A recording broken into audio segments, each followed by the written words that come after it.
Hello friends, welcome back to बायोबॉफिन। और आज का हमारा टॉपिक रहने वाला है द सेल साइकिल। काफ़ी इम्पॉर्टेंट टॉपिक है।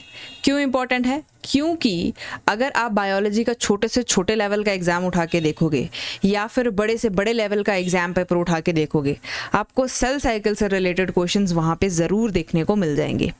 इस वीडियो में हम माइटोसिस और मियोसिस, दो प्रोसेसेस जिनको यूज़ करके सेल जो है वो खुद को डिवाइड करता है, इनके बारे में हम जानने वाले हैं। इम्पॉर्टेंट है और बहुत सारे क्वेश्चंस भी आपको एग्जाम्स में देखने को मिलेंगे। तो फटाफट से वीडियो को शुरू करते हैं। अगर आपको वीडियो अच्छी लगे तो ज़रूर इसको लाइक करिएगा और अपने फ्रेंड्स में शेयर ज़रूर करिएगा। और अगर आप चैनल पे नए हैं तो सब्सक्राइब कर लीजिए, क्योंकि इसी तरह की धमाकेदार वीडियोस आपके लिए आती रहेंगी। चलिए, वीडियो को शुरू करने से पहले एक छोटी सी जानकारी आप लोगों के लिए है कि जैसा कि आप सभी को पता है, बायोकेशन एकेडमी करके हमारा एक ऑफिशियल चैनल है एकेडमी का। ठीक है, तो बायोकेशन एकेडमी आप लोगों के लिए एक फ्री वेबिनार लॉन्च कर रहा है। ठीक है, एक फ्री ऑनलाइन वेबिनार होने वाला है कल, यानी कि 21 तारीख को। ठीक है, जो आपको बायोलॉजी से रिलेटेड, ठीक है, करियर ऑप्शंस के बारे में गाइड कर सकता है कि क्योंकि अभी आप बीएससी एमएससी जिस भी लेवल पे आप हो, ठीक है, या अभी आप 12th करके निकले हो और आप कंफ्यूज हो या आपके दो राय बन रही है ना कि क्या करें, तो उस के लिए आपको एक गाइडेंस जो है वो फ्री में मिल जाएगी, है ना। तो बहुत सारे करियर ऑप्शंस जो है वो आपके सामने रख दिए जाएंगे, आप अपने मन मुताबिक उनको चूज़ कर सकते हैं। तो फ्री है, ये फ्री ऑफ कॉस्ट है, आप लोगों के लिए फ़ायदेमंद चीज़ है। ज़रूर इसको ज्वाइन कीजिएगा। अगर इसको ज्वाइन करने का आपको लिंक चाहिए तो नीचे डिस्क्रिप्शन बॉक्स में आपको लिंक मिल जाएगा, आप वहाँ से कल सुबह 10:30 बजे ये वेबिनार ज्वाइन कर सकते हैं। चलिए, अब हम आगे बढ़ते हैं अपने टारगेट की तरफ, that is cell cycle. Cell cycle क्या होती है, कैसे होती है, कौन कौन से प्रोसेसेस जो हैं वो इसमें इन्वॉल्व होते हैं, उन सभी चीज़ों के बारे में देखेंगे। सबसे पहले माइटोसिस पढ़ रहे हैं कि सेल साइकिल जब चलती है और माइटोसिस होता है तो कैसे सेल साइकिल जो है वो पूरी रन होती है। क्या कह रहा है? बोल रहा है the active cell cycle phases are interphase and M phase. ठीक है, सेल साइकिल जब भी चलती है दो फेजेस में चलती है, एक होती है इंटरफेज, एक होता है एम फेज। इंटरफेज के आगे फर्दर फेजेस होते हैं जैसे कि G1, S phase, G2 phase. ठीक है, अब जो G1 फेज है उसमें सेल क्या करता है? सेल ग्रो करता है और खुद को प्रिपेयर करता है डिवीजन के लिए। S फेज में क्या होता है? DNA सिंथेसिस होती है। ठीक है, डुप्लीकेशन हम कह सकते हैं कि जीनोम का डुप्लीकेशन होता है। उसके बाद G2 फेज आता है जिसमें और जितने भी बायोकेमिकल इवेंट्स सेल को ज़रूरी है डिवीजन करने के लिए वो सारे के सारे G2 फेज में हो जाते हैं।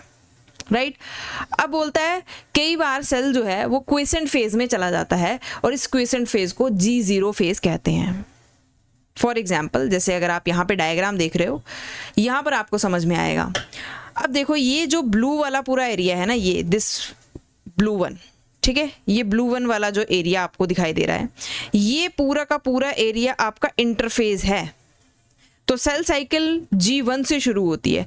इसमें क्या होता है? सेल ग्रो करता है। ठीक है, अब मान लो कि सेल को कमांड ही नहीं मिली कि उसे डिवाइड करना है या ग्रो करना है, तो वो डिवाइड क्यों करेगा? सेल साइकिल को आगे क्यों बढ़ाएगा? इसीलिए जब G1 में कमांड नहीं मिलती सेल को तो वो G0 फेज में चला जाता है, जिसको हम क्वेसेंट फेज कहते हैं। ये इसमें क्या होता है, जो सेल्स होते हैं they are ready to divide. ठीक है, वो तैयार हैं बिल्कुल डिवाइड करने के लिए, लेकिन वो डिवाइड नहीं करते अगर उन्हें कमांड नहीं मिले तो। अगर उन्हें कमांड मिल गई है तो ये दोबारा G0 से निकल करके कहाँ जाएगा? अपने ग्रोथ फेज में जाएगा, यानी कि G1 फेज में जाएगा। ठीक है, तो G1 फेज में ये चला जाता है और फिर दोबारा से जो साइकिल है वो G0 को कट करते हुए आगे बढ़ जाती है। ठीक है, I hope this is clear. उसके बाद हमने बोला कि ये सारे फेजेस क्रॉस करने के बाद सेल जो है वो कहाँ जाता है? इंटरफेज से निकल करके एम फेज में जाता है, दैट इज माइटोसिस। ठीक है, माइटोसिस करता है वो। क्लियर है इतनी बात? ओके, अब ये बोलता है कि जो एम फेज है that includes mitosis and cytokinesis. ठीक है, तो यहाँ पे माइटोसिस होती है और क्या होगी? साइटोकाइनेसिस। साइटोकाइनेसिस का मतलब होता है सेल डिवीजन। एक्चुअल में जब सेल डिवीजन होती है, देखो सारा का सारा प्रोसेस तो सेल डिवीजन के लिए ही हो रहा है ना। ठीक है, सेल इतनी प्रिपरेशन कर रहा है इंटरफेज में, क्यों? क्योंकि उसे जैसे ही वो एम फेज में एंटर करेगा, ठीक है, माइटोसिस होगी, उसके बाद सेल को डिवाइड करना है, एक सेल से 2 डॉटर सेल्स बन जाएंगी, ठीक है। तो एक्चुअल जो सेल डिवीजन होनी है उसको हम कहते हैं cytokinesis, and is divided into prophase, prometaphase, metaphase, anaphase and telophase. अब कह रहा है ये कि ये जो एम फेज है ये भी फर्दर आगे, ठीक है, 5 फेजेस में डिवाइड होता है, जिसमें से सबसे पहला फेज आपका चलता है प्रोफेज, दूसरा चलता है प्रोमेटाफेज, तीसरा चलता है मेटाफेज, चौथा रहता है एनाफेज और लास्ट रहता है टीलोफेज। वन बाय वन सबके बारे में देखेंगे कि किसमें क्या होता है, राइट। लेकिन उससे पहले एक इंपॉर्टेंट चीज जो आप लोगों को बतानी है, दैट इज कि कई बार जो एग्जामिनर होता है वो आपसे क्वेश्चन में पूछ लेगा कि बताओ जीवन फेज कितने घंटे चलता है ना, इस तरह के क्वेश्चन राइज हो जाते हैं। तो ये बहुत ही इजी है ना, और मुफ्त में नंबर लेने वाले क्वेश्चंस होते हैं, इनको छोड़ के नहीं आना है। आपसे पूछ सकता है, तो इसलिए ये पढ़ो क्या बोला है, although the length of interphase varies from cell type to cell type, कि हर एक बॉडी में हर एक सेल अलग है, तो यानी कि उनमें जो इंटरफेस चल रहा है उसकी लेंथ किसी में ज़्यादा हो सकती है, किसी में कम हो सकती है। उसी तरह से ये बोल रहा है कि अगर आप एक मोटा मोटा अंदाज़ा लगा लें मैमेलियन सेल का, तो लगभग G1 फेज में एक सेल 10 घंटे बिताता है, वहीं पे S फेज में 9 घंटे बिताता है और G2 फेज में लगभग 4 घंटे बिताता है, ठीक है। और जो बच गए ऑलमोस्ट 2 घंटे वो कहाँ बिताएगा, M फेज में बिताता है। क्लियर हो गई इतनी बात, ठीक है।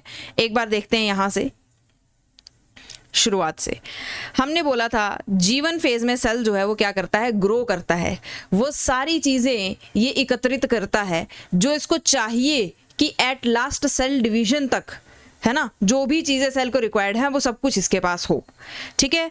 अब सेल को कमांड मिल गई है कि सेल साइकिल को आगे चलाना ही है, तो ये G0 फेज में ना जाते हुए G1 से कहाँ जाएगा, सबसे पहले तो एक चेक पॉइंट से गुजरेगा जिसे हम कहते हैं G1S चेक पॉइंट, ठीक है। इसका काम होता है कि सेल की जांच पड़ताल करना कि क्या सेल के पास वो सारा सामान है जो उसे डिवीजन करने के लिए चाहिए। जैसे ही ये इस चेक पॉइंट को पास कर लेता है, अब सेल कमिटेड हो जाता है कि इसकी डिवीजन होनी ही होनी है। क्लियर है इतनी बात। जैसे ही ये चेक पॉइंट को क्रॉस करेगा, अब जो है वो किस फेज में आ गया, एस फेज में आ गया सेल, ठीक है। एस फेज में हमें पता है डीएनए क्या होगा, डबल होगा, डुप्लीकेट होगा। जैसे ही डीएनए डुप्लीकेट हो गया, अब ये कौन से फेज में चला जाएगा, G2 फेज में। G2 फेज में सेल दोबारा से, है ना, प्रिपेयर करता है खुद को कि अब एक्चुअल में उसकी अग्नि परीक्षा है, तो माइटोसिस के लिए वो खुद को तैयार करता है।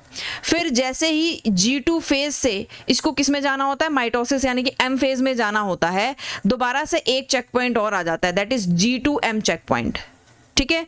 ये जो चेक पॉइंट है ये इससे पिछले जितने भी इवेंट हुए हैं G2 में, S में जो डुप्लीकेशन हुई, इन सबको चेक करता है कि क्या सेल बिल्कुल सही से अपना काम जो है वो करके आया है या नहीं, अपना होमवर्क अच्छे से करके आया है या नहीं। जैसे ही इस चेक पॉइंट से क्लियरेंस मिल जाती है, क्लीन चिट मिल जाती है सेल को, अब जो है सेल वो कहाँ चला जाएगा, माइटोसिस करेगा, ठीक है, या M फेज में चला जाएगा। अब वहाँ पे माइटोसिस होती है और साइटोकाइनेसिस होती है, यानी कि सेल डिवीजन जो है वो हो जाती है इस फेज में। अब यहाँ पे एक और चेक पॉइंट आता है, ठीक है, अभी हम आगे पढ़ेंगे। इस जो माइटोसिस फेज में एक चेक पॉइंट आता है, इसको हम कहते हैं स्पिंडल असेंबली चेक पॉइंट, ठीक है। तो ये हमारा चौथा चेक पॉइंट होता है जिसमें सेल ड्यूरिंग माइटोसिस ये चेक करता है कि सब कुछ सही से चल रहा है या नहीं चल रहा है, ठीक है। तो आपको ध्यान रखना है किस किस फेज में क्या होता है, कहाँ कहाँ पे जो सेल है वो चेक पॉइंट से गुजरता है, और तीसरी चीज कि किस फेज में सेल कितने घंटे बिताता है। ये 3 चीजें आपको इस स्लाइड से याद रखनी है। क्लियर है इतनी बात। चलो अब आगे चलते हैं। अब आगे हमने बोला कि सेल जो है ये पूरी सेल साइकिल होकर के माइटोसिस में चला गया। माइटोसिस की आगे 5 स्टेजेस होती हैं, ठीक है, जिनका जिक्र अभी किया था पीछे। तो उन 5 स्टेजेस के बारे में जानना ज़रूरी है।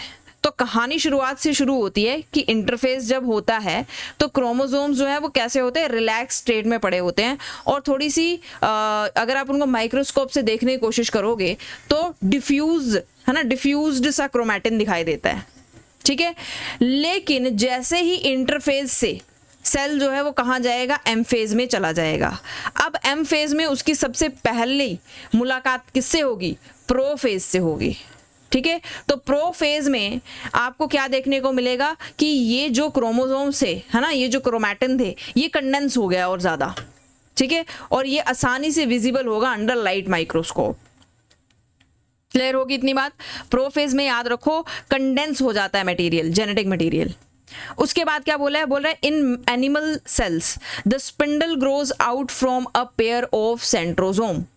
ठीक है, अब होता क्या है, देखो ये सेल है, ये न्यूक्लियस है, इसके बाहर इस तरह से सेंट्रोसोम प्रेजेंट होता है।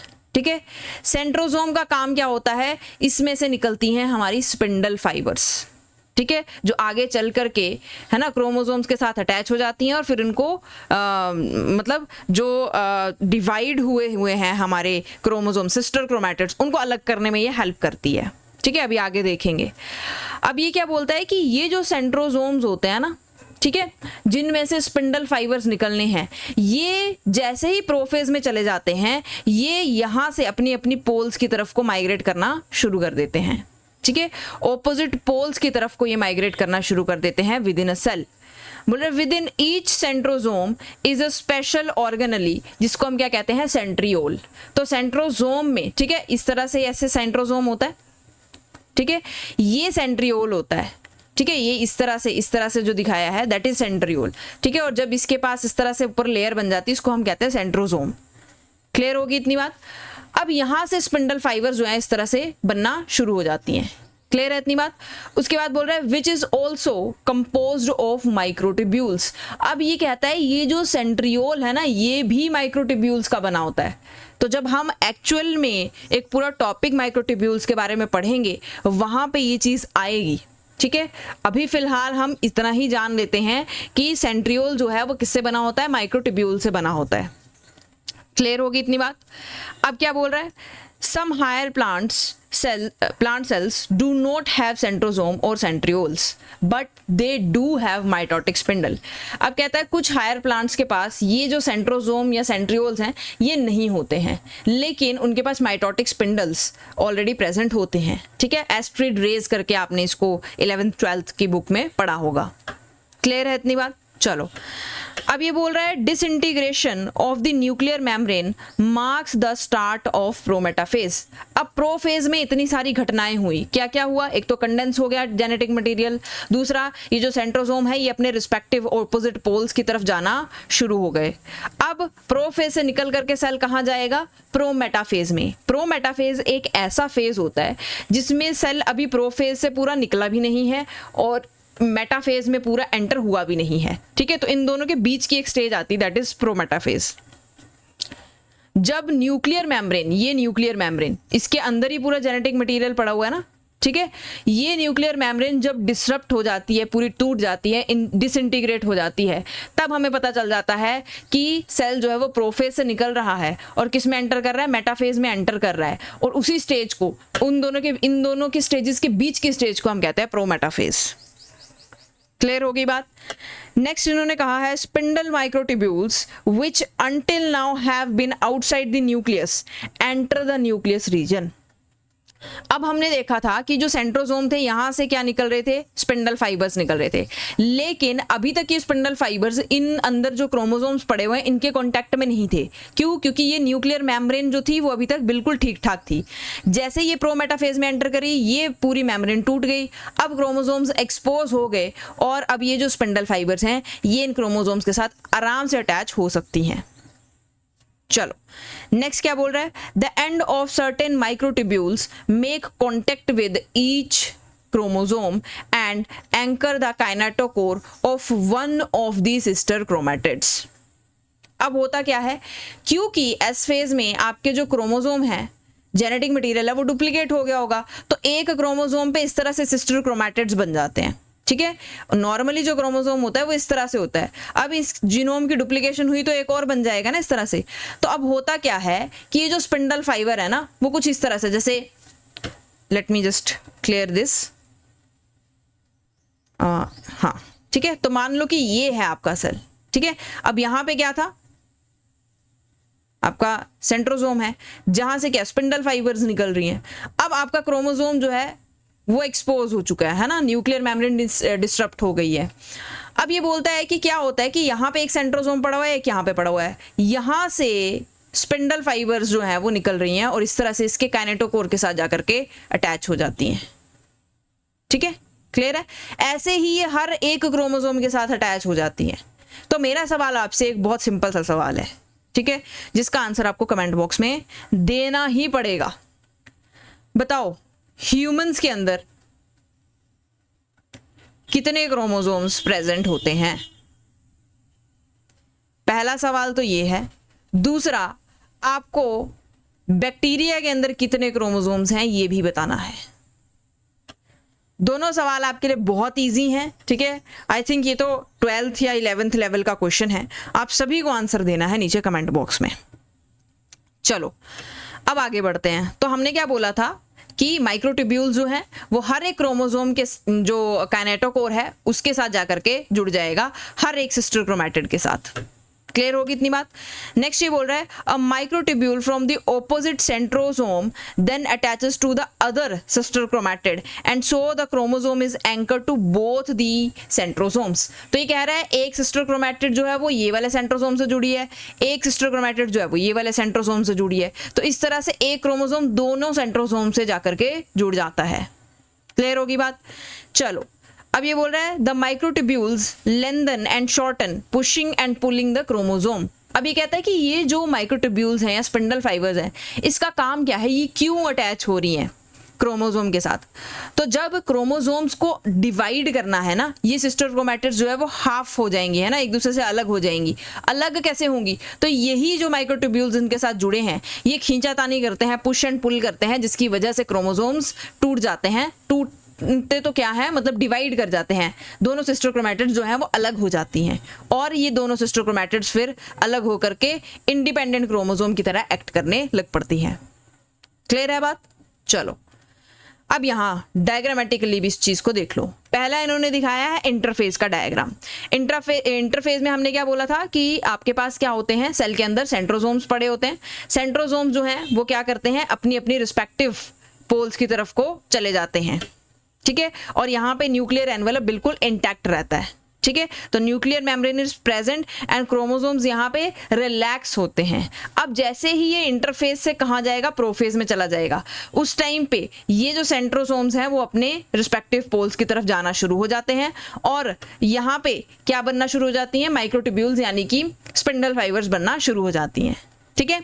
अब क्या होता है, क्रोमोसोम्स इस दौरान कंडेंस हो जाते हैं प्रोफेज में।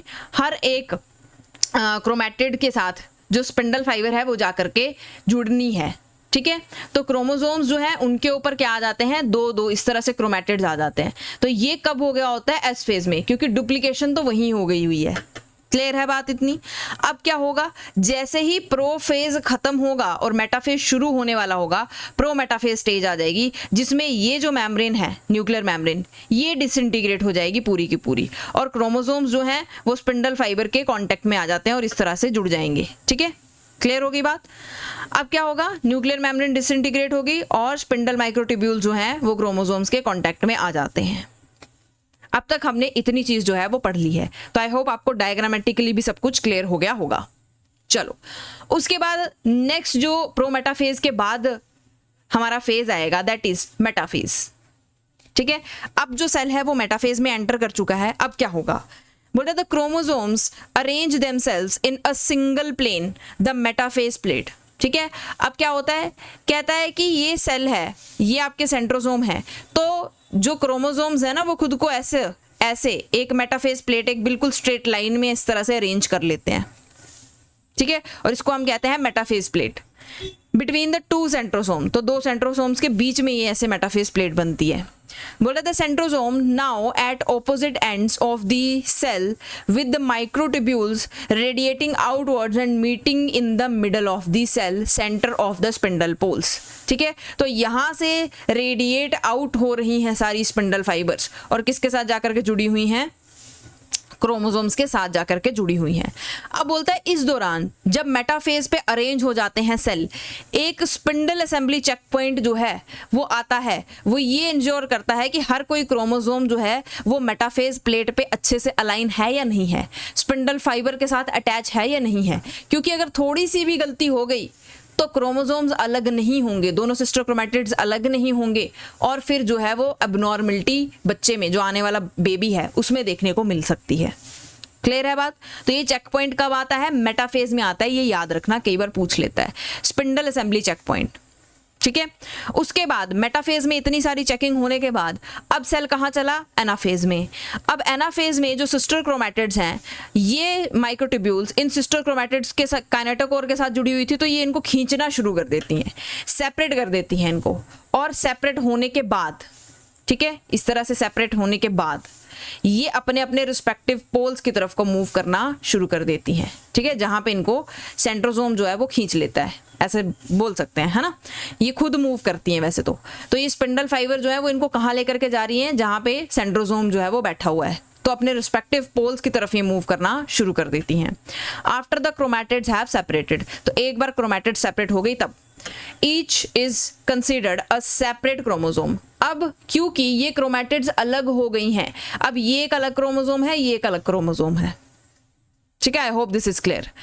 उसके बाद ऐसा होने के बाद अब ये मूवमेंट शुरू हो गई है, लेकिन ये अभी तक यहाँ अपने रिस्पेक्टिव पोल पे पहुंची नहीं है, ठीक है। मूवमेंट शुरू हो चुकी है एनाफेज में, और ये फिर कौन से फेज में जाएगा? टीलोफेज में। जहां पे कैसे पता चला कि टीलोफेज अराइव हो चुका है, टीलोफेज आ चुका है? जब रिस्पेक्टिव जो क्रोमोसोम्स हैं वो अपने स्पिंडल पोल्स पे, है ना, ये वाला इस पोल पे, ये वाला इस पोल पे, ऐसे ही सारे के सारे क्रोमोसोम्स अपने रिस्पेक्टिव पोल्स पे पहुंच जाते हैं, तब टीलोफेज जो है वो आ जाता है। बोल रहा है the nuclear membrane reforms around each set of chromosome producing 2 separate nuclei within a cell. अब क्या होता है, जैसे ही जो हमारे क्रोमोसोम्स हैं, है ना, अब वो पहुंच गए हैं अपने अपने पोल्स पे, अब क्या होगा? इसके आसपास न्यूक्लियर मेम्ब्रेन बनना शुरू हो जाती है, न्यूक्लियस बनना शुरू हो जाता है, ठीक है। न्यूक्लियस बनने के बाद फिर क्या होता है? यहां से डिवीजन शुरू होगी, और ये जो है 2 सेल्स में बदल जाएगा, एक सेल अलग, एक सेल अलग, ठीक है। अब क्या होता है? बोलते हैं बहुत सारे सेल्स में कई बार क्या होता है? डिवीजन ऑफ साइटोप्लाज्म, यानी कि ये साइटोकाइनेसिस, ठीक है। साइटोकाइनेसिस टीलोफेज के साइमल्टेनियस ही हो रहा होता है, साथ साथ में हो रहा होता है कि यहाँ से डिवीजन भी शुरू हो गई है, यहाँ पे न्यूक्लियर मेम्ब्रेन भी बनना शुरू हो गई है, और इसी दौरान जो है वो यहाँ से पूरा सेल डिवाइड कर गया है 2 डॉटर सेल्स में, ठीक है। तो ये कई बार साइमल्टेनियसली भी हो जाता है, और कई बार न्यूक्लियर मेम्ब्रेन पहले बनती है और फिर जो है वो सेल डिवाइड करता है, ठीक है। तो माइटोसिस के बारे में आपको बहुत सारी चीज़ें पता चल गई हैं। हमने पिछली डायग्राम में प्रो मेटाफेज तक देखा था, है ना। तो यहाँ पे हम मेटाफेज में देखते हैं, कुछ इस तरह से दिखाई देता है। मेटाफेज में हमने क्या बोला था कि जो क्रोमोसोम है वो इस तरह से मेटाफेज प्लेट पे खुद को अलाइन कर लेते हैं, है ना, और ये है इनका स्पिंडल पोल। क्लियर होगी बात? अब इन्होंने लाइन अप कर लिया खुद को। एनाफेज में क्या होता है? ये स्पिंडल फाइबर्स इनको अपनी तरफ खींचते हैं, जिसकी वजह से सिस्टर क्रोमैटिड्स अलग हो जाते हैं, और इनकी मूवमेंट शुरू हो जाती है अपने अपने रिस्पेक्टिव पोल्स की तरफ को, ठीक है। तो अपने अपने रिस्पेक्टिव पोल्स की तरफ को ये मूव कर जाते हैं। जैसे ही ये यहाँ अपने पोल्स की तरफ पहुंच जाते हैं, अराइव कर जाते हैं, उस टाइम पे न्यूक्लियर मेम्ब्रेन बनना शुरू हो जाती है, ठीक है, दोबारा बन जाती है, और फिर उसके बाद सेल जो है वो बीच से डिवाइड कर जाता है और 2 डॉटर सेल्स में तब्दील हो जाता है। तो एक सेल से 2 सेल्स हमारी बॉडी में इस प्रकार बनते हैं, ठीक है। समझ में आई बात? अब आपको देखो, इतनी सारी कहानी जो है वो तो आपको याद रखनी ही है, ठीक है, लेकिन आपसे जो क्वेश्चन पूछे जाएंगे ना, वो कहानी के मोड में नहीं पूछे जाएंगे, वो आपसे स्पेसिफिक क्वेश्चन पूछेगा कि बताओ ये जो चीज़ है वो कहाँ देखी जाती है, कौन से फेज में देखी जाती है। उसके लिए ये टेबल याद कर लो, ठीक है। सेम वही है जो पीछे पढ़ के आए हैं। देखो क्या बोल रहा है, G0 फेज में, ठीक है, आपको एक साइड स्टेजेस दिए हैं, एक साइड उसके मेजर फीचर्स दिए हैं। G0 स्टेज में जो सेल है ना, क्विसेंट फेज में, वो स्टेबल होता है, नॉन डिवाइडिंग पीरियड होता है, और ये पीरियड वेरिएबल लेंथ का होता है। जो सेल है ना बॉडी में, जब तक उसको कमांड नहीं मिलेगी, वो किस फेज में पड़ा होगा? G0 फेज में पड़ा रहता है। I hope this is clear. चलो, अब उसके बाद इंटरफेज आ जाता है। इंटरफेज के आगे 3 फेज थे, है ना, जिसमें हमने बताया था G1 फेज है, S फेज है और G2 फेज है। G1 फेज में सेल ग्रोथ करता है, डेवलपमेंट करता है और एक मेजर चेक पॉइंट से गुजरता है जिसको हम कहते हैं G1S चेक पॉइंट, पहला चेक पॉइंट। क्लियर है। उसके बाद S फेज में क्या होती है, सिंथेसिस ऑफ DNA, या फिर कई बार यहाँ पे डुप्लीकेशन ऑफ जीनोम भी लिख देते हैं, दोनों सेम ही चीज है। क्लियर है बात। G2 फेज में क्या होता है, प्रिपरेशन फॉर सेल डिवीजन, क्योंकि अब उसको M फेज में जाना है, तो यहाँ पे ये दूसरे चेक पॉइंट से गुजरता है, that is G2S check point. उसके बाद अब ये सारा जब यहाँ से क्लीन चिट मिल जाती है सेल को, कहाँ जाता है, M फेज में। M फेज में फर्दर कितने 5 फेजेस होते हैं,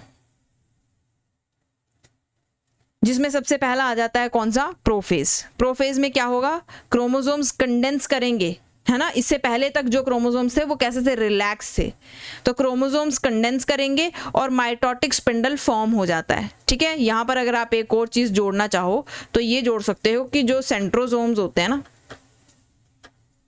वो ऑपोजिट पोल पे मूव कर जाते हैं।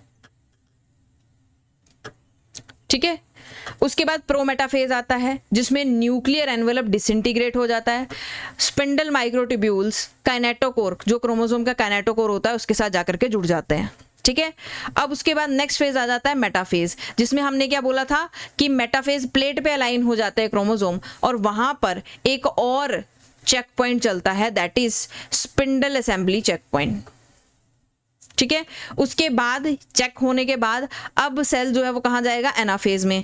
एनाफेज में जो सिस्टर क्रोमैटिड्स थे वो सेपरेट हो जाते हैं और इंडिविजुअल क्रोमोसोम्स में तब्दील हो जाते हैं और अपने अपने स्पिंडल पोल्स की तरफ को मूव करना शुरू कर देते हैं।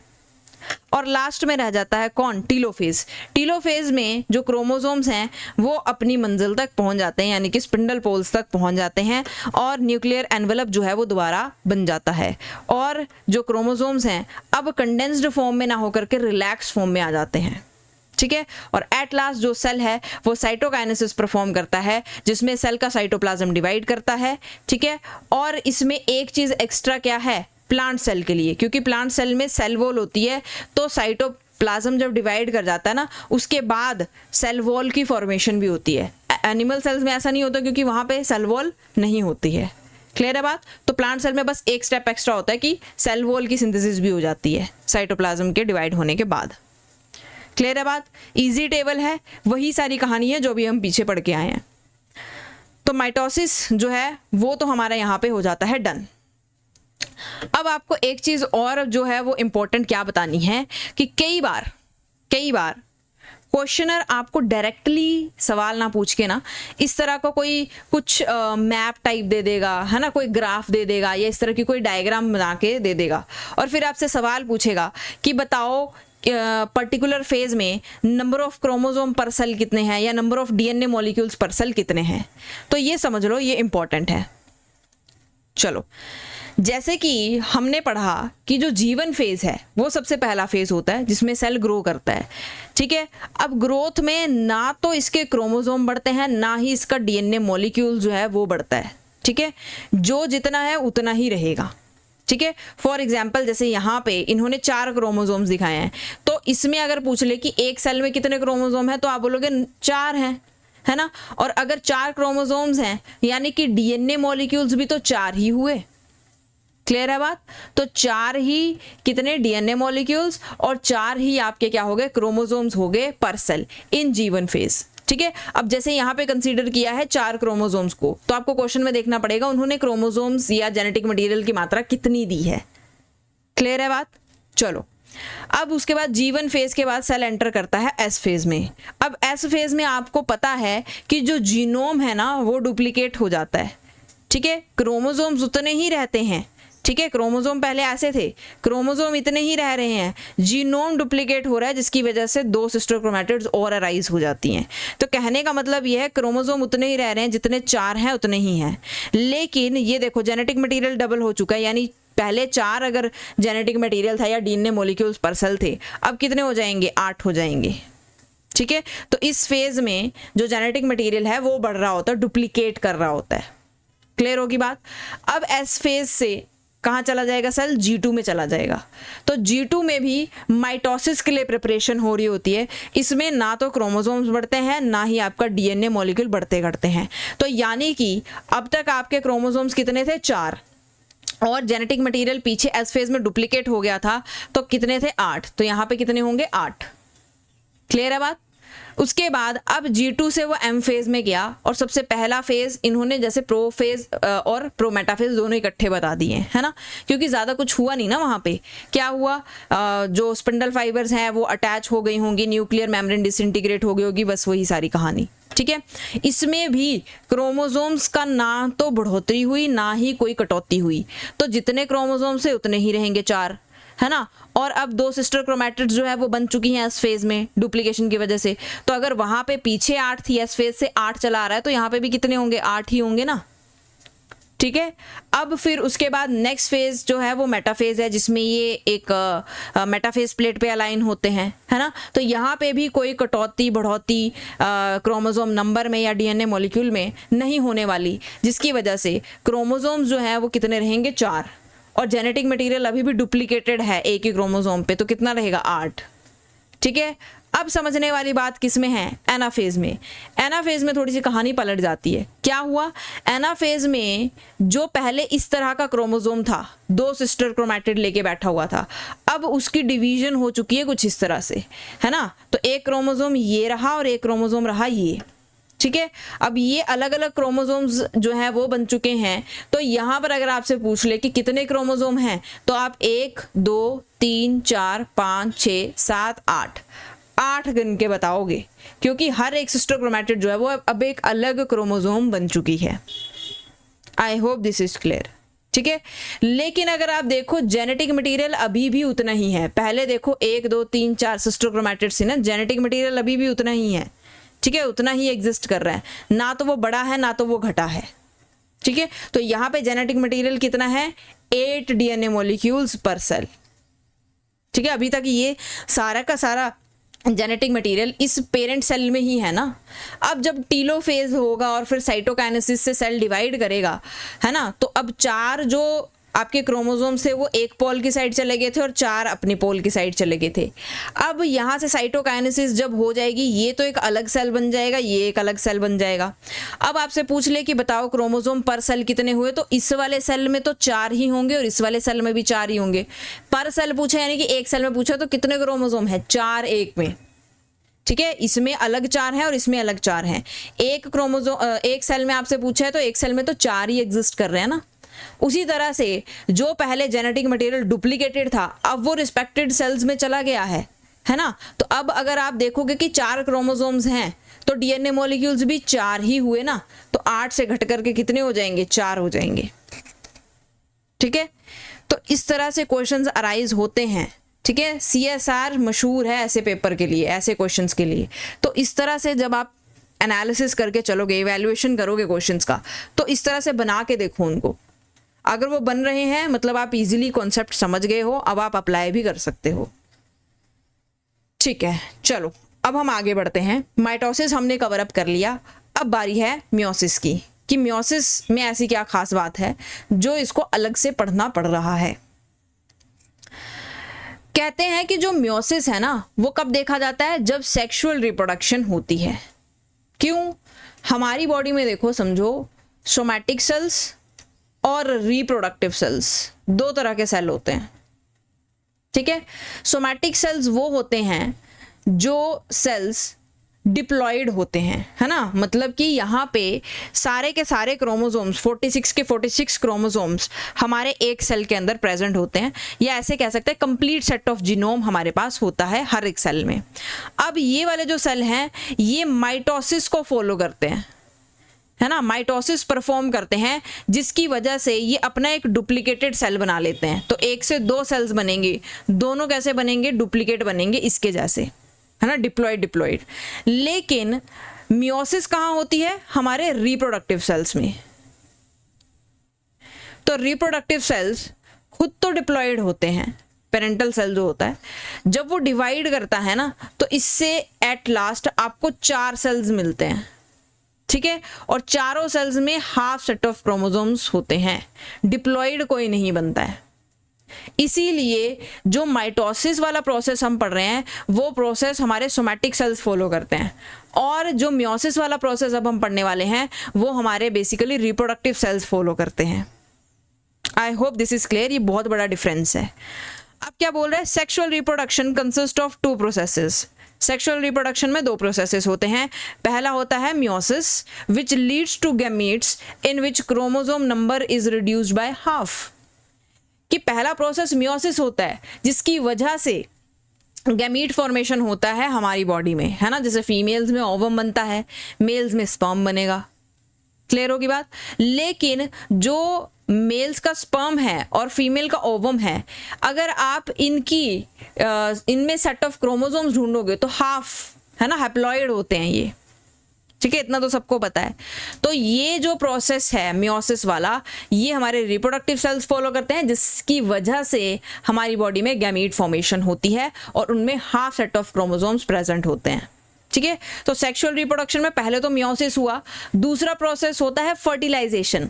जब ये दोनों आपस में मीटअप करते हैं तो 2 हैप्लॉइड सेल मिलते हैं, गैमीट्स फ्यूज करते हैं और क्रोमोसोम नंबर, अब n और n मिले तो कितने बन गए, कंप्लीट सेट ऑफ जीनोम, यानी कि 2n स्टेज, यानी कि जो जाइगोट है ना आपका वो 2n स्टेज का बनता है। तो अपनी ओरिजिनल डिप्लॉयड वैल्यू पे वापस आ जाते हैं। ये किसकी वजह से, फर्टिलाइजेशन प्रोसेस की वजह से।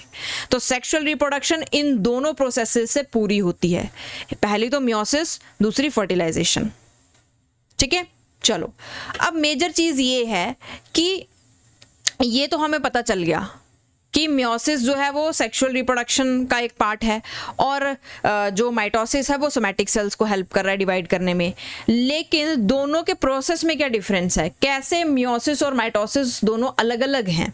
ठीक है, कह रहा है mitosis consist of a single nuclear division and is usually accompanied by single cell division.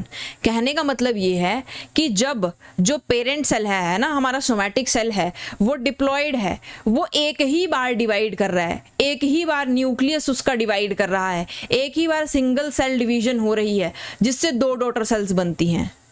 लेकिन मियोसिस में यही चीज 2 बार होती है। कहने का मतलब जो डिवीजन है ना, न्यूक्लियस की भी और सेल्स की भी, वो 2 बार होती है। After mitosis chromosome number is newly formed cell is the same as the original cell. अब देखो माइटोसिस में जो आपके पेरेंट का है ना, पेरेंट में देखो डिप्लॉयड था, और जो आपके डॉटर सेल्स बन रहे हैं, है ना, वो भी कैसी हैं, डिप्लॉयड हैं।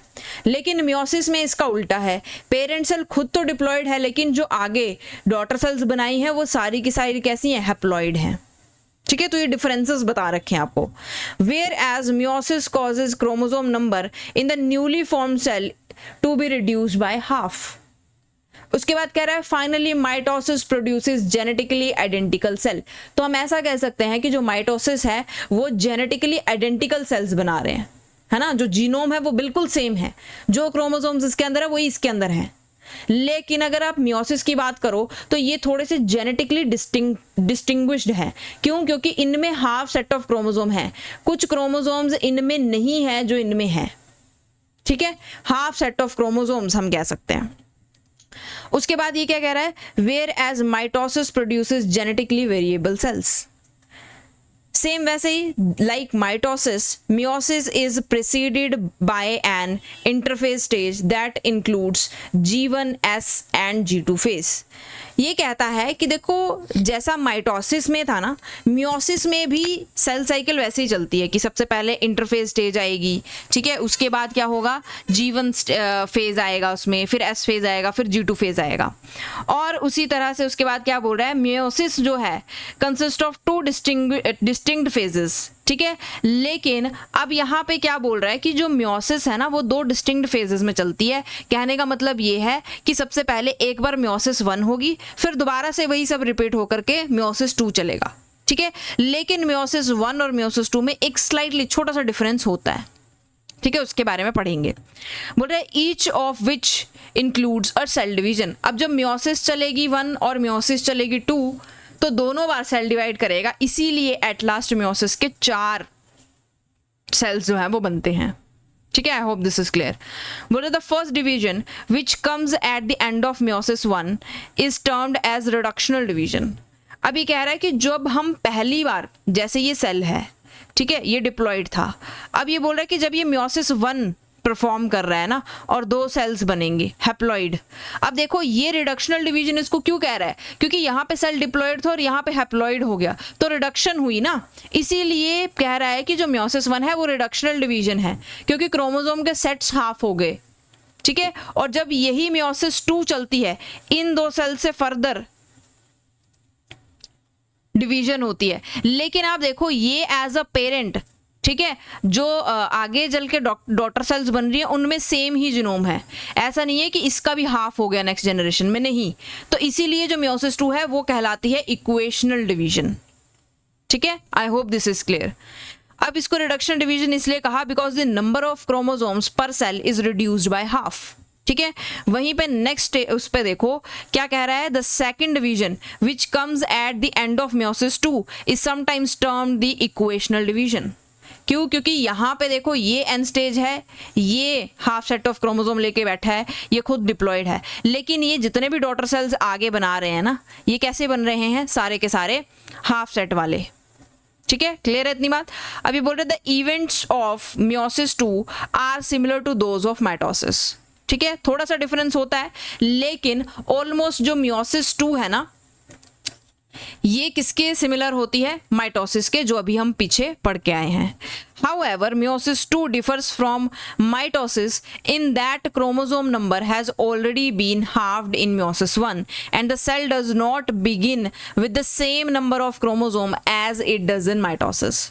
तो ये कह रहा है माइटोसिस और मियोसिस 2 में फर्क सिर्फ इतना सा है कि वहां पे आपके पास जो पेरेंट सेल होता है उसके पास डिप्लॉयड जीनोम होता है और वो आगे जो डॉटर सेल्स बनाता है ना वो भी डिप्लॉयड ही बनाता है। लेकिन मियोसिस 2 में ऑलरेडी जो पेरेंटल सेल है वो हाफ सेट ऑफ क्रोमोसोम्स लेकर के बैठे होते हैं, इसीलिए नेक्स्ट जनरेशन जो आती है वो भी हाफ सेट ऑफ क्रोमोसोम्स वाली ही आती है। ठीक है, तो ये थोड़ा सा माइन्यूट सा डिफरेंस है मियोसिस 2 और माइटोसिस में, बाकी जो प्रोसेस है होने का वो सेम ही है। ठीक है, क्लियर है बात। चलो अब नेक्स्ट चलते हैं, just give me a second.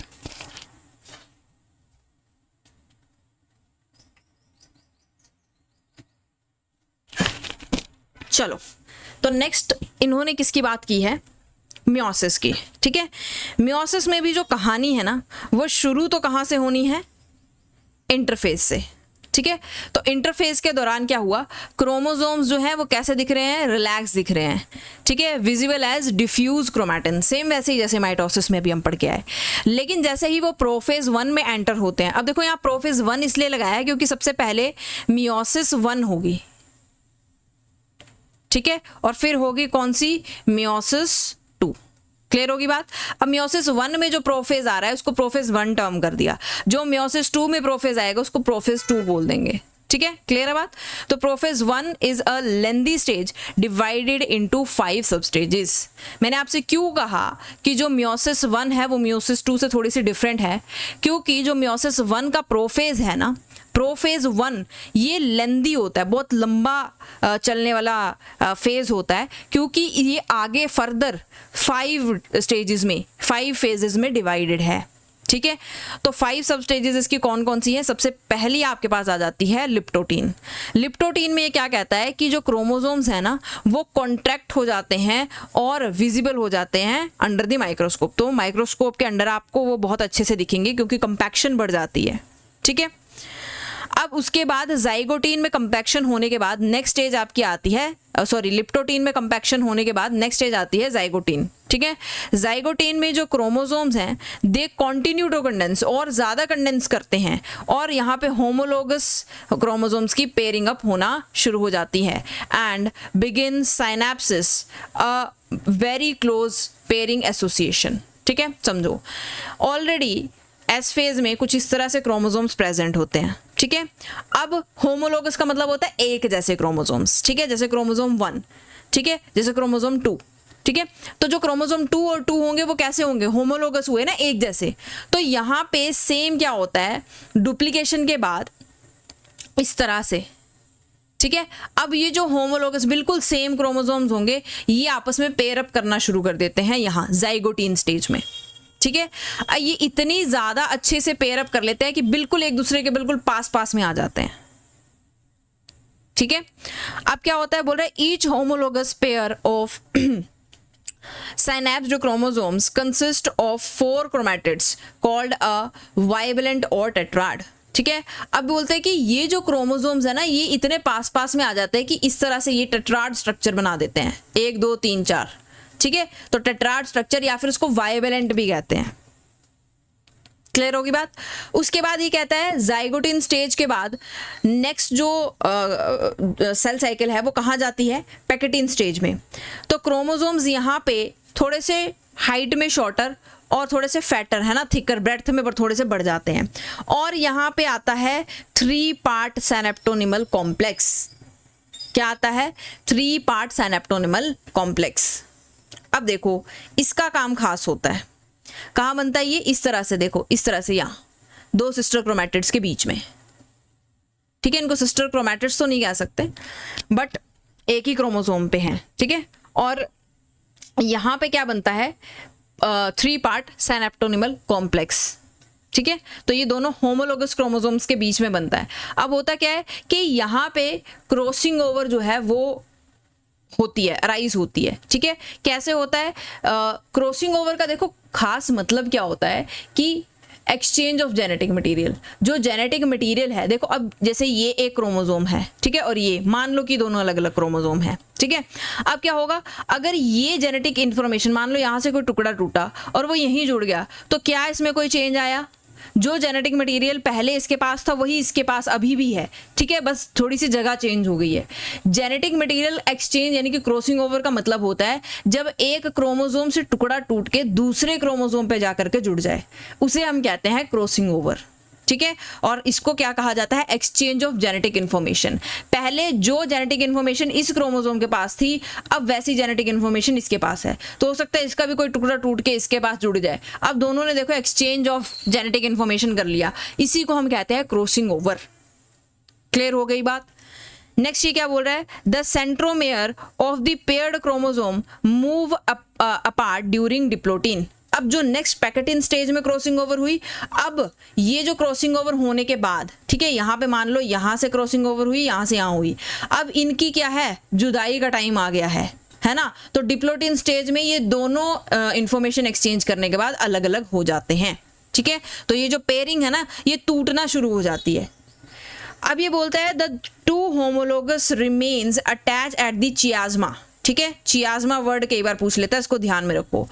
चियाज्मा से हमें पता चलता है, क्यों, देखो समझो, जैसे ये क्रोमोसोम है, ठीक है, अब क्या होता है, जहां पर क्रॉसिंग ओवर हुई होती है ना, वहां से ये चिपके रहते हैं, लेकिन बाकी सारी चीज जो है वो अलग अलग हो जाती है। क्या कहा मैंने, जहां पे क्रॉसिंग ओवर हुई है वो जगहें आपस में चिपकी रहती हैं, बाकी सारी जो क्रोमोसोम का पार्ट है ना वो एक दूसरे से अलग हो जाता है। ठीक है, बिछुड़ जाता है।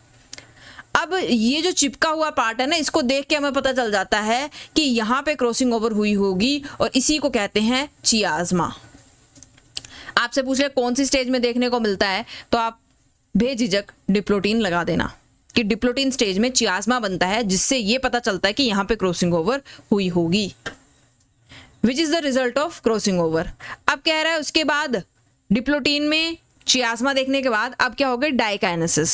डाइकाइनेसिस में क्या होगा, क्रोमोसोम कंडेंसेशन कॉन्टिन्यूस, कि जो क्रोमोसोम्स है ना वो और ज़्यादा कंडेंस होते रहेंगे। ठीक है, माइटोसिस में जो है वो क्या हुआ था, एट दी एंड टीलोफेज के बाद जाकर के रिलैक्स हो गए थे, लेकिन यहाँ पे प्रोफेज 1 में ये सब कुछ चल रहा है, इसीलिए क्रोमोसोम और ज़्यादा कंडेंस हो रहे हैं।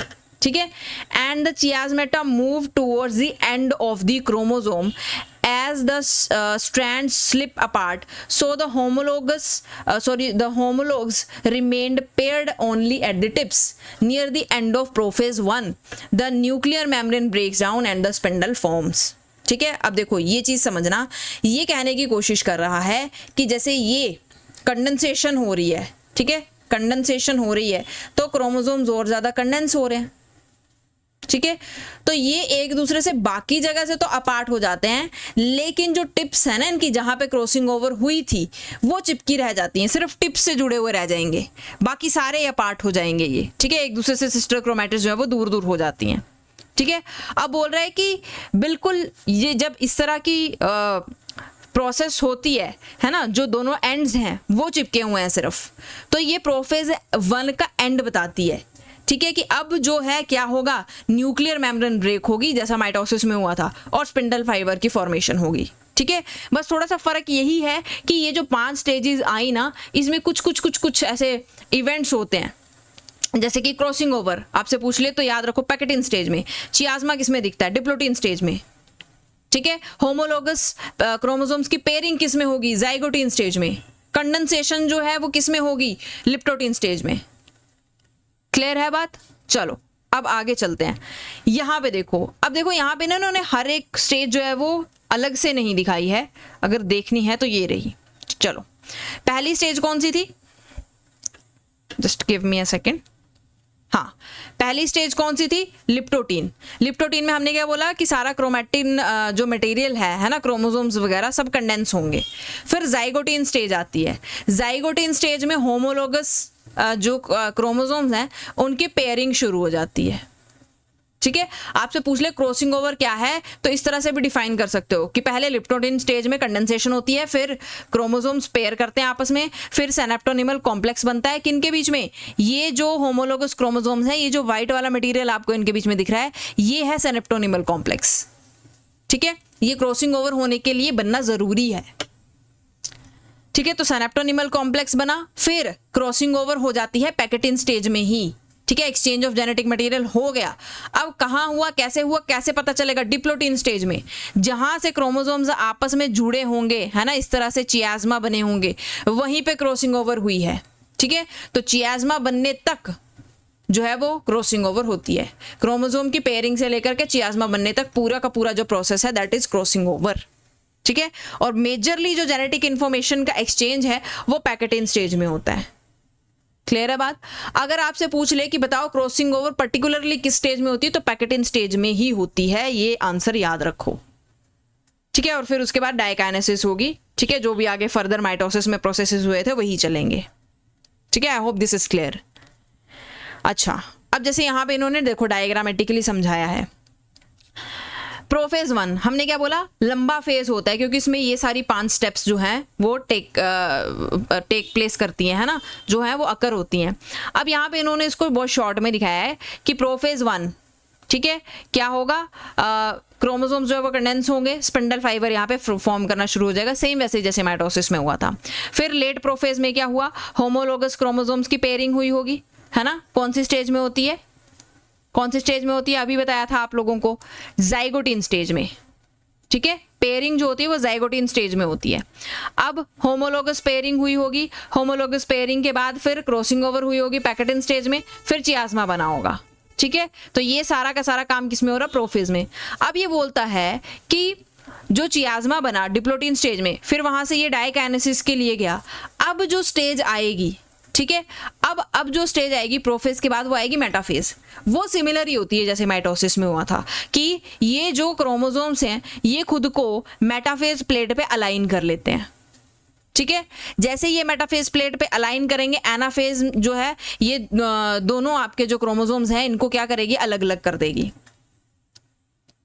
ठीक है, अब क्या होगा कि यहां से दोनों क्रोमोसोम्स जो है वो कैसे चले गए, अलग अलग हो गए। अब जो है वो अब यहाँ पे देखो एक चीज समझना, यहाँ पे आपको क्रॉसिंग ओवर तो दिखाई दे रही है। मैंने क्या बोला था, इस तरह से डुप्लीकेशन हो जाती है जीनोम की, फिर ये पेयर अप करता है अपने होमोलोगस क्रोमोसोम के साथ जो बिल्कुल इसके जैसा होता है ना। अब मैंने क्या बोला था कि अपना ही अगर ये वाला टुकड़ा उठ के कहीं भी यहाँ कहीं लग जाए तो उसमें कोई जेनेटिक इन्फॉर्मेशन चेंज नहीं हुई, लेकिन यही वाला टुकड़ा उठ के अगर मैं किसी इस वाले क्रोमोसोम पे लगा दूँ तो क्या कहेंगे कि क्रॉसिंग ओवर हो गई। ठीक है, फिर यही होमोलोगस क्रोमोसोम इस तरह से अलाइन हो जाते हैं। अब जब इनकी यहाँ पे एनाफेज में सेपरेशन हुई तो देखो ये विद सिस्टर क्रोमैटिड जो है वो एक पोल पे चला गया और ये भी विद सिस्टर क्रोमैटिड्स एक पोल पे चला गया। यहां से थोड़ा सा डिफरेंस आ जाता है माइटोसिस और मियोसिस में। ठीक है, तो यानी कि ये एक पूरा है ना, चार टेट्राड जो है वो कहाँ चला गया, एक एंड वाली साइड पे, दूसरा टेट्राड कहाँ चला गया, दूसरे एंड वाली साइड पे। फिर यहाँ पे न्यूक्लियर मेम्ब्रेन बनी होगी, बीच से सेल डिवाइड किया होगा एक बार, लेकिन ये अभी तक यहाँ पे खत्म नहीं हुआ। क्यों? क्योंकि टीलोफेज से ये कहाँ जाएगा फिर नेक्स्ट, मियोसिस 2 में। मियोसिस 2 में किसकी तरह होती है, माइटोसिस की तरह। ठीक है, तो माइटोसिस में प्रोफेज 2 आएगा अब, क्योंकि मियोसिस 2 चल रही है। तो प्रोफेज में दोबारा से कंडेंसेशन शुरू हुई, कंडेंसेशन से वही सब रिपीट हो रहा है। ठीक है, कि दोबारा से कंडेंसेशन हुई, ये न्यूक्लियर मेम्ब्रेन ब्रेक हुई होगी, फिर उसके बाद जो सेंट्रियोल हैं वो अपने ऑपोजिट पोल्स पे गए होंगे और यहाँ से स्पिंडल फाइबर बने होंगे। फिर इन्होंने मेटाफेज में खुद को यहाँ पे ऐसे अलाइन किया होगा क्रोमोसोम्स ने। फिर इनकी ये जो सिस्टर क्रोमैटिड्स हैं ये बीच से अलग हो जाएंगी और एक अलग अलग क्रोमोसोम्स है ना, अलग अलग क्रोमोसोम बनाएंगे। ठीक है, और एट लास्ट अब पहले देखो यहाँ से डिवीजन हुई थी, अब डिवीजन यहाँ से होगी। ठीक है, तो इस तरह से एट लास्ट आपको हैप्लॉइड सेल्स जो हैं, ठीक है, वो मिल जाएंगे।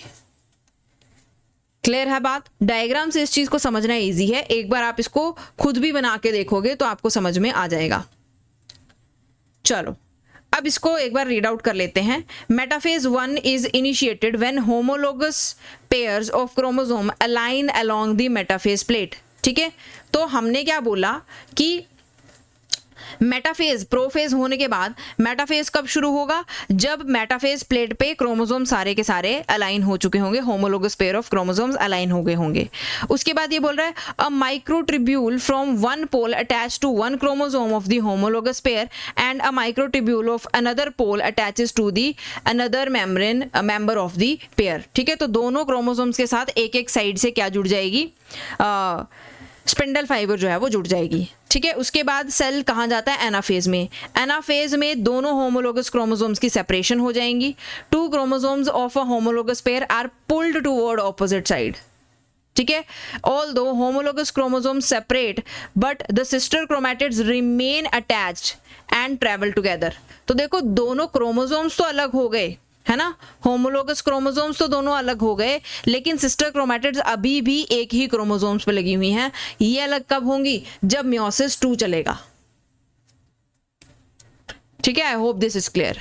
चलो उसके बाद सेल टीलोफेज में जाएगा है ना, और फिर क्रोमोसोम जो हैं, chromosomes arrive at spindle poles और फिर साइटोप्लाज्म डिवाइड कर जाएगा। तो एक बार डिवीजन होगी। अब डिवीजन होने के बाद सेल जो है वो मियोसिस 2 में जाएगा, लेकिन the period between meiosis 1 and meiosis 2 is interkinesis. तो मियोसिस 1 जैसे ही खत्म होता है और मियोसिस 2 शुरू होने से पहले एक छोटा सा पीरियड आता है जिसको हम कहते हैं interkinesis, in which the nuclear membrane reforms around the chromosome clustered at each pole. Interkinesis अगर होता है किसी सेल में तो क्या होता है, जो भी साइटोप्लाज्म, जैसे ये सेल था, ठीक है, इसकी डिवीजन हुई। अब ये टीलोफेज में तो अपने पोल पे पहुंच गए हुए हैं क्रोमोसोम्स, ठीक है, चाहे उसकी सिस्टर क्रोमैटिड साथ में ही हैं, तो इनके अराउंड दोबारा न्यूक्लियर एनवेलप बनना शुरू हो जाता है। तो अगर आपसे पूछ ले न्यूक्लियर एनवेलप कब बना, तो आप कहोगे इंटरकाइनेसिस में बनता है। क्लियर है बात? The spindle break down and the chromosomes relax. तो जो स्पिंडल फाइबर से इस तरह से वो टूट जाएंगे और जो क्रोमोसोम्स है वो पूरे रिलैक्स हो जाते हैं। ठीक है, फिर अब यही सेल्स जो हैं आगे चल के, ये 2 बन गए ना, अब यही सेल जो हैं वो दोबारा डिवीजन में जाते हैं जिसको हम कहते हैं मियोसिस 2। बोले these cell then pass through prophase 2, meiosis 2 का पहला phase prophase 2, in which these events are reverse। अब यही इवेंट्स जो है वो रिवर्स होंगे, कौन से, माइटोसिस वाले। ठीक है, मियोसिस 1 में जो भी पैकेटिन और ये सारी स्टेजेस आई थी, डिप्लोटिन, जाइगोटिन, ये नहीं आएगा। ठीक है, वो एक बार होना था मियोसिस 1 में, हो गया है। अब क्या बोल रहा है, द क्रोमोसोम्स रिकंडेंस, दोबारा से रिकंडेंस कर जाएंगे प्रोफेज में, स्पिंडल फाइबर दोबारा बनने लगेंगे, न्यूक्लियर एनवेलप एक बार फिर से टूट जाएगा।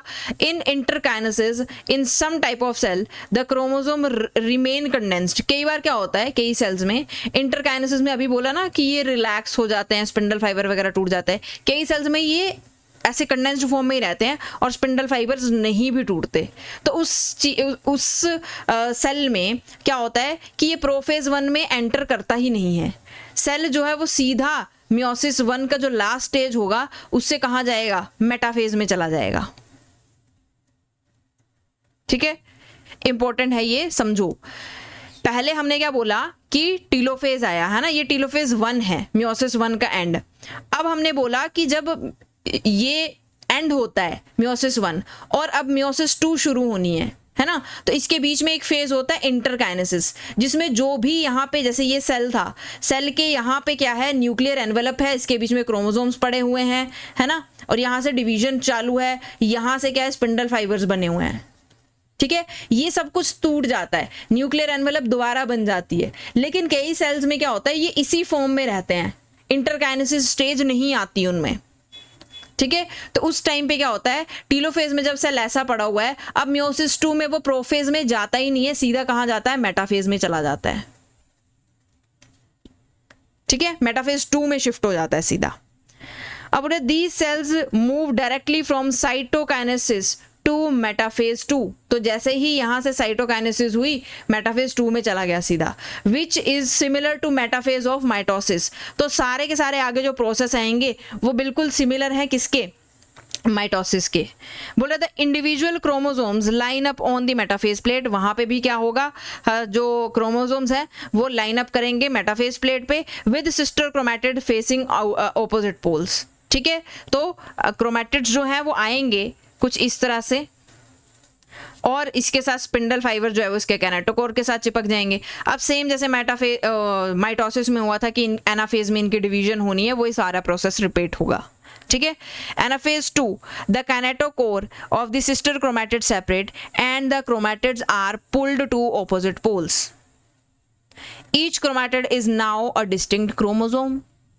ठीक है, जिसकी वजह से in telophase 2 the chromosomes arrive at the spindle poles, अपने अपने रिस्पेक्टिव स्पिंडल पोल्स पे पहुंच गए। अब वहां पे जो न्यूक्लियर एनवेलप है वो दोबारा बन जाएगा क्रोमोसोम्स का, और जो साइटोप्लाज्म है वो डिवाइड कर जाएगा एट लास्ट। ठीक है, तो इस तरह से मियोसिस 2 भी कंप्लीट हो जाती है, आपका पूरा मियोसिस का प्रोसेस कंप्लीट हो जाता है। अब आपके लिए है टेबल। ठीक है, टेबल आपको इसलिए दिया जाता है क्योंकि जो आपका CSR में सेक्शन बी रहता है ना, सेक्शन बी में 2 मार्क्स के जो क्वेश्चन होते हैं ना वो ऐसे डायरेक्ट क्वेश्चंस आते हैं। ठीक है, तो इसीलिए टेबल पढ़ना जरूरी है। एक बार गो थ्रू कर लेते हैं, बाकी आपने सब सीख ही लिया है। हमने बोला मियोसिस 1 होता है, मियोसिस 1 में पहला फेज प्रोफेज 1, प्रोफेज 1 में क्रोमोसोम्स कंडेंस करते हैं, होमोलोगस क्रोमोसोम्स जो है वो साइनैप्स करते हैं, बिल्कुल पास पास आ जाते हैं। साइनैप्स का मतलब होता है बिल्कुल पास पास आ जाना।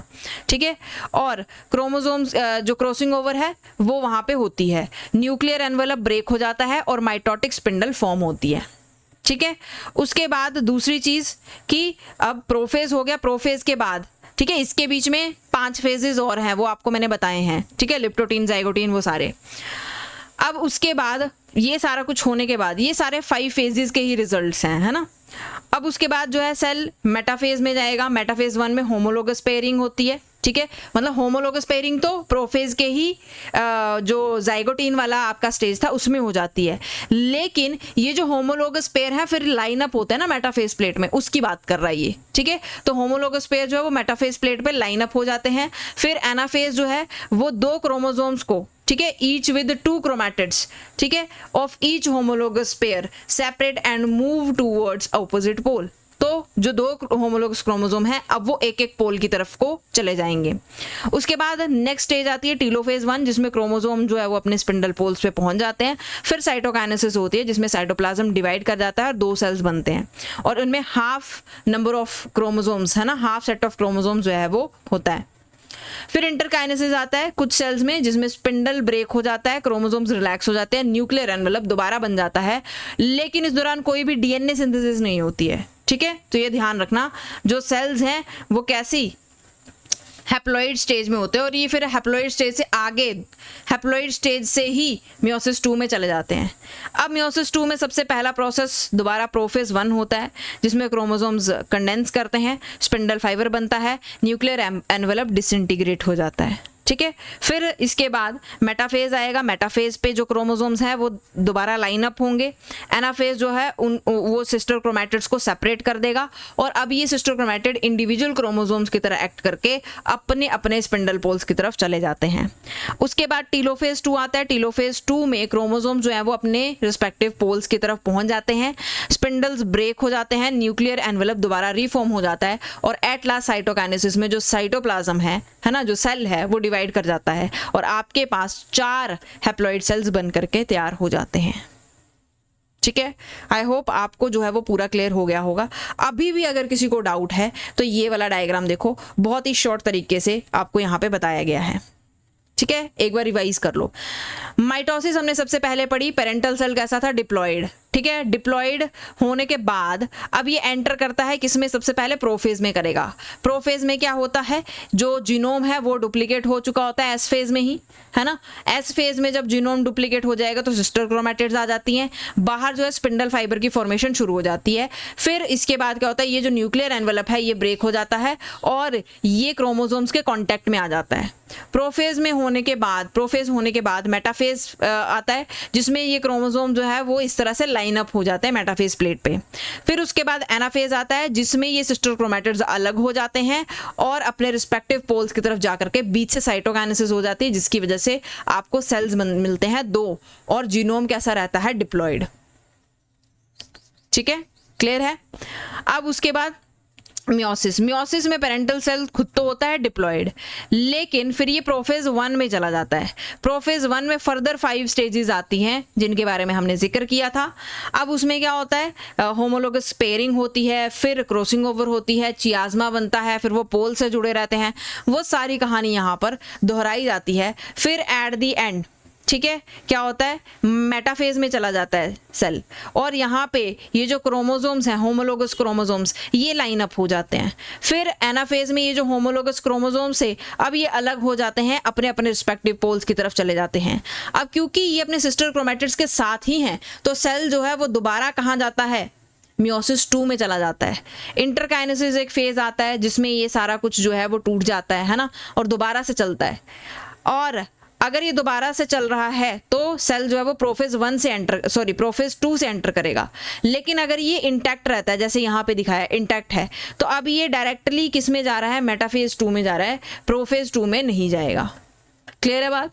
उसके बाद इंडिविजुअल क्रोमोसोम्स जो हैं वो अलाइन हो जाते हैं और एनाफेज जो है इन सिस्टर क्रोमैटिड्स को अलग कर देता है और दोबारा से सेल डिवीजन हो जाती है।